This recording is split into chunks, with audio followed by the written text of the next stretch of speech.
김종천의 신나소 신나세 신명나는 소통 신명나는 세상 부산가톨릭대학교 김종천 특임교수 스튜디오에 함께합니다. 어서 오십시오. 어서 오십시오. 네, 안녕하세요. 오늘 어떤 얘기합니까? 뭐 복지 얘기한다고요? 꼭 복지라기보다는 예. 우리나라의 어떤 공공 지출 부분에 대한 말씀을 좀 드리고 싶습니다. 예. 그러니까 보니까 그 우리나라가 OECD 38개 회원국 중에서 공공 비출, 그러니까 공공 사회복지 지출이 34위인데 우리나라보다 순위가 낮은 국가가 코스타리카, 멕시코, 칠레, 터키. 와, 이 정도였어? 라는 생각이 드네요. 네, 예, 그렇습니다. 참 우리나라의 경제 대국이라고 할 만큼 예. 세계 경제 규모가 한 12위 정도 되는데 이 공공지출이라고 하는 게 꼭 복지만을 위하는 것이 아니라 공익적인 사회 투자라고 그럴까요? 예, 이 부분에 대한 지출을 보면 참 부끄러울 정도로 이 경제 수준에 걸맞지 않은 것이 지금 현실입니다. 예. 이 어느 정도의 어떤 경제 수준에 걸맞게 지출을 해줘야만이 지속 발전 가능한 미래를 저희가 기대할 수가 있는데 좀 그렇지 않은 게 상당히 안타까운 현실이고요. 다양한 지표에서는 우리 대한민국이 세계적으로 성장과 발전을 거듭해왔지 않습니까? 예. 뭐 그런데 그게 따라가지 못하다 보니 최근에 어떤 대한민국 국민께서 행복하다라고 생각하는 분이 적은 이유도 여기 있지 않나라는 감히 그런 한번 짐작을 해봅니다. 예, 실제로 뭐 우리나라 국민의 행복 지수가 이제 상대적으로 다른 국가들보다 낮다 이런 보도들이 많이 나오고 있는데 어느 정도 수준입니까?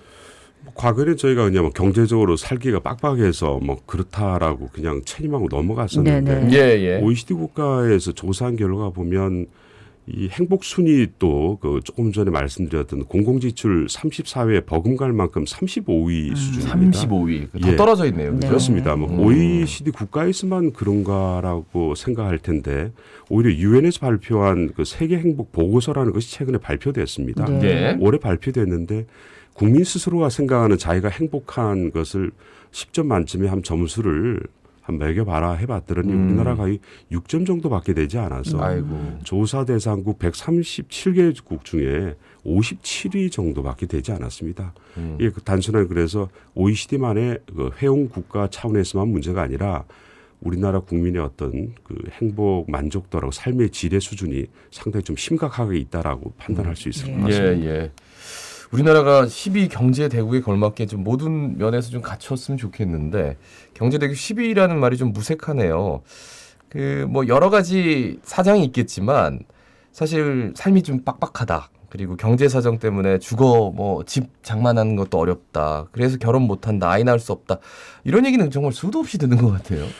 너무 저희가 좀 터부시하는 면이 있는 게 예. 젊은 친구들이 뭐 나 혼자 살기도 힘든데 무슨 결혼이냐, 예. 그게 다 무슨 아이냐. 갓 결혼한 젊은 부부들조차도 아이만 낳기만 하면 걱정 없이 키울 수 있는 사회가 돼야 되는데 예. 모든 게 돈인데 어떻게 우리가 아이를 갖느냐라는 태도를 가지고 있습니다. 왜 최근 MBC가 한국 리서치에 그 의뢰해서 조사한 20대에서 40대 그 청년 1000명을 대상으로 조사한 결과가 있는데 예. 여기에서도 결혼을 하지 않은 미혼자의 60%가 결혼을 꼭 해야 되나 하지 않아도 된다라고 생각하고 있고요. 네네. 또 절반은 아이를 낳지 않겠다라고 생각을 합니다. 네. 이것은 그냥 젊은 사람들이 태도로만 볼 것이 아니라 대한민국의 경제적 수준과 삶의 지표로 그대로 연결되는 부분이 아닌가 생각됩니다. 예, 네. 실제로 이제 결혼하고 아이 낳는 젊은 부부들 보면 상대적으로 경제적으로 좀 괜찮은 그렇습니다. 편인 분들이 많이 네. 하더라고요. 참 씁쓸한데. 근데 우리나라는 왜 이제 이렇게 세계 12위의 경제 대국이다 하면서 공공사회복지 지출은 이렇게 짠 겁니까? 뭐 결론부터 말씀드리면 우리나라의 어떤 사회복지 부분을 보면 적게 부담하고 적게 혜택을 받는 네네. 저부담 저복지 국가의 유형으로 분류가 되어 있습니다. 예. 뭐 수량으로 말씀드리면 국민이 세금 일반 세금과 사회보장과 관련된 보험료를 어느 정도 내냐면 한 26.7%를 내거든요. 예. 지난 방송에 그 프랑스 함 예를 들었을 때 프랑스 같은 경우는 46%를 냅니다. 예, 어마어마했죠. 거의 20% 정도 차이가 납니다. 네. 그러니까 거기는 많이 내고 우리는 적게 내는데 또 혜택을 보면 우리나라는 공공지출이 한 14, 5%밖에 내지 않습니다. 투자를 하지 않는 거죠. 예. 그에 비해서 프랑스나 이 서구 뭐 일본만 하더라도 한 25%가 되고 대부분이 한 30% 정도의 공공지출을 하다 보니 예. 이 젊은 세대들을 위한 전 국민의 다양한 공공지출 기반을 조성하는 데 도움을 주고 있습니다. 예. 뭐 일본 언급해 주셨는데 일본이 뭐 유럽만큼 뭐 프랑스 같이 뭐 30% 이상 쭉 하는 건 아니지만 그래도 24.8%니까 그러면 복지 수준에서는 뭐 선진국이다라고 할 수 있을까요? 어떻습니까? 근데 이제 그 최근에 일본이 공공지출 부분이 그 세계 10위권에 들어가서 예. 그 지표만 보면 야 일본도 이제 선진국 수준의 복지국가이구나라고 바라볼 수 있는데 이제 오해인데요. 일본 국민 어느 누구도 본인 국가가 복지국가라고 생각하지도 않고요. 예. 세계 다른 여타 국가에서 그렇게 생각지 않습니다. 돈은 많이 쓰고 있는데 예. 속사정을 보면 그 돈이 대부분이 노인 의료비로 다 갑니다. 그러니까 노인의 이 초고령 사회다 보니 예. 노인에 대한 복지비를 비롯해서 의료비에 돈을 다 쓰고 남은 돈으로 일반 국민에 대한 복지를 하다 보니 네네. 이 복지 수준은 후진국 수준일 수밖에 없습니다. 예.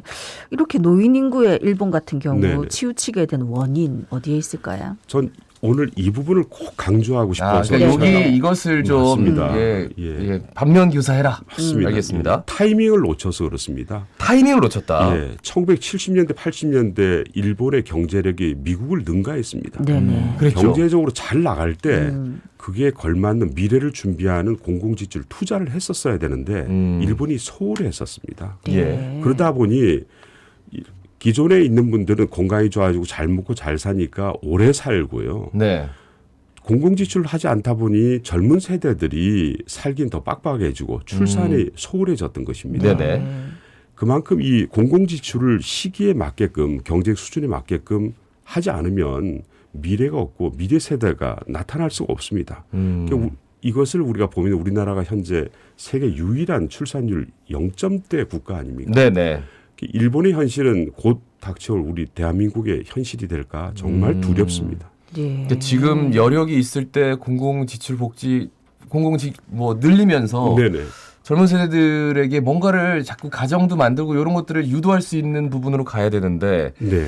그 타이밍을 놓친 일본은 지금 뭐 노인들 의료비 되기 바쁘다. 맞습니다. 예, 이런 말씀이시네요. 그렇죠. 뭐 이게 초고령 사회가 되다 보니 세금은 젊은 세대들은 없는데 적은 숫자가 더 많은 세금을 부담을 해야 되는. 네네. 이러다 보니까 미래가 없는 상황이거든요. 그러니까 우리도 지금 자꾸만 출산율이 줄어들고 젊은 세대가 줄어들다 보니 네네.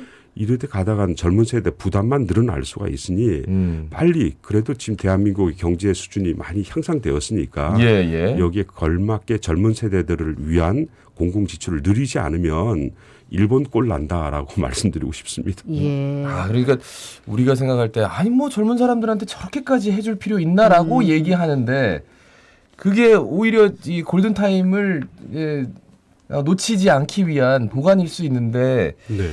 그렇죠. 예. 아니 그러니까 이제 초고령 사회가 결국은 공동 사회복지 예산 부담도 늘리게 되는 거고 국가의 경쟁력 약화도 가져온다 뭐 이렇게 생각할 수 있겠지요. 그렇습니다. 뭐 젊은 세대가 없으니까 생산 연령 인구가 줄어들다 보면 이 세계적으로 경쟁력이 떨어집니다. 복지 비용은 늘어나고 세금에 대한 부담도 늘어나니까요. 그냥 이렇게 단순하게 말씀드리면 감이 오지 않으실 텐데 네. 이 골드만삭스 글로벌 투자은행이 그 경제 전망 보고서를 발표한 적이 있습니다. 최근에.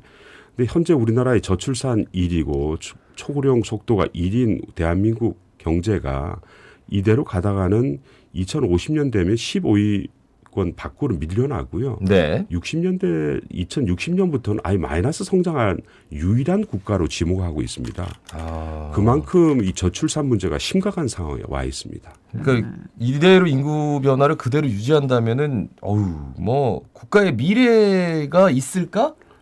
존폐 위기까지 몰릴 수도 있다는 말씀이시네요. 맞습니다. 그렇죠? 그러니까 경제적 경쟁력이 이제 약화되고요. 또 뭐 국가 어떤 존립마저 위협을 하는데 여기에 관련된 수치를 보시면 최근에 서울대학 인구정책연구센터에서 보고된 내용을 보면요. 예. 6년 내에 그 5천만 명 인구가 이제 무너진다라고 보고 있고요. 예. 한 50년 후에는 현 시점으로 출산율이 개선이 되지 않으면 인구가 반토막 난다고 보고 있습니다. 만약 2030년쯤에서 출산율이 1 정도로 늘어난다면 한 60% 정도까지는 유지할지 모르지만 이대로 가다 보면 인구가 아마 반으로 줄어들 것이다 거라고 예상을 하고 있습니다. 예, 뭐 진짜 계속 이런 이야기는 끊임없이 하고 있는데 왜 심각하게 받아들이지 않는 걸까요? 너무 좀 안일하게 좀 네. 대처하고 있지 않나 싶습니다. 뭐 정부가 그래도 꾸준히 지난 20년간 인구 정책에 관한 소소한 정책을 내놨지만 네네. 이 젊은 세대들이 피부에 와닿을 정도의 정책을 저희가 실감하지는 못하고 있거든요. 이거 어떤 정치권에서 그 핀란드 예를 들으면 국회에 이 어떤 인구와 관련되는 이 중요한 이런 이슈들은 어떤 미래 상임위원회를 개설을 해서 네네. 상시적으로 계속 다뤄야 되는데 그냥 뭐 특별위원회라든지 그냥 안건을 내 가지고 그때 임시방편으로 해서 될 문제는 아닌 것 같습니다. 지금도 뭐 저출산 초고령 위원회가 있긴 하지만 네네. 연구와 논의만 있을 뿐이지 젊은 층들이 가슴에 와닿을 만한 정책이 꾸준히 진행되고 있지 않거든요. 예, 이게 예. 가장 저는 심각한 문제라고 생각을 합니다. 국가가 이런 상황 모르지 않을 텐데 왜 이러고 있는 건지 좀 답답해요.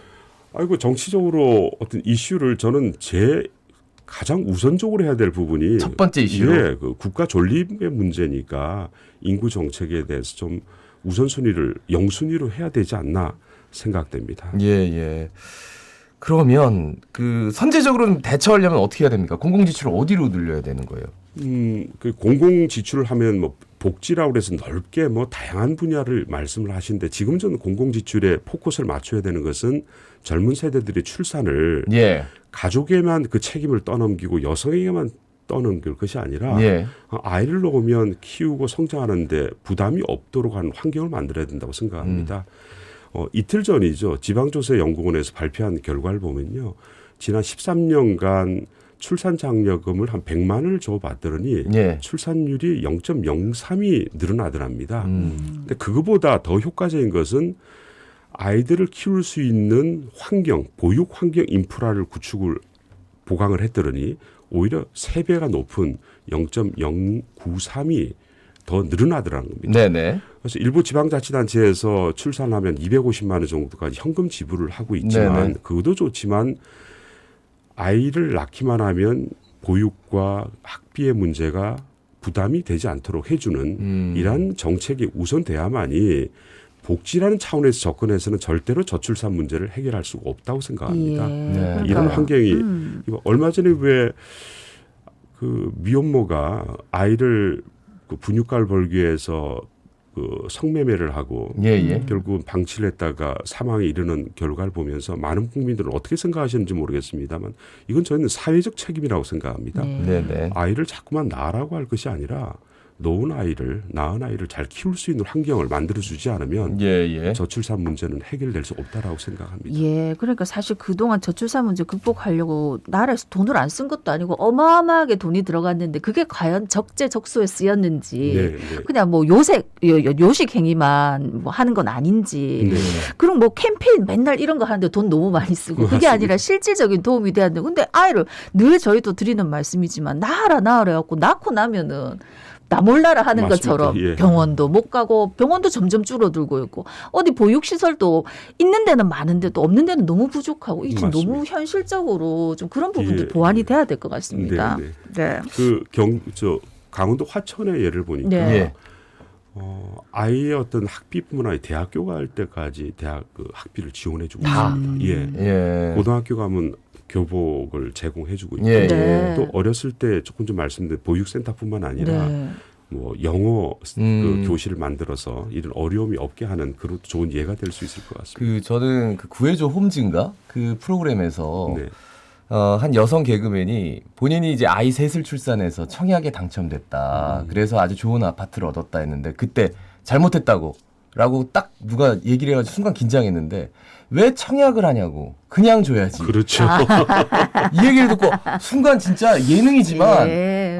뭐가 지금 중요하구나라는 생각을 확실하게 알게 됐습니다. 맞습니다. 네. 세 자녀는 운에 의해서 지원해서는 안 되고 네. 그렇죠. 당연히 해줘야 됩니다. 네. 예. 끝으로 한 말씀. 저출산 정책과 관련해서 공공지출은 단순한 복지 정책으로 접근해서는 안 된다고 생각합니다. 저출산 문제를 보다 좀 심각하게 국가의 제일 영순위로 시민 여러분과 함께 국가가 나섰으면 좋겠습니다. 예, 네. 말씀 여기까지 했습니다. 고맙습니다. 고맙습니다. 감사합니다. 부산 가톨릭대학교 김종천 특임 교수였습니다.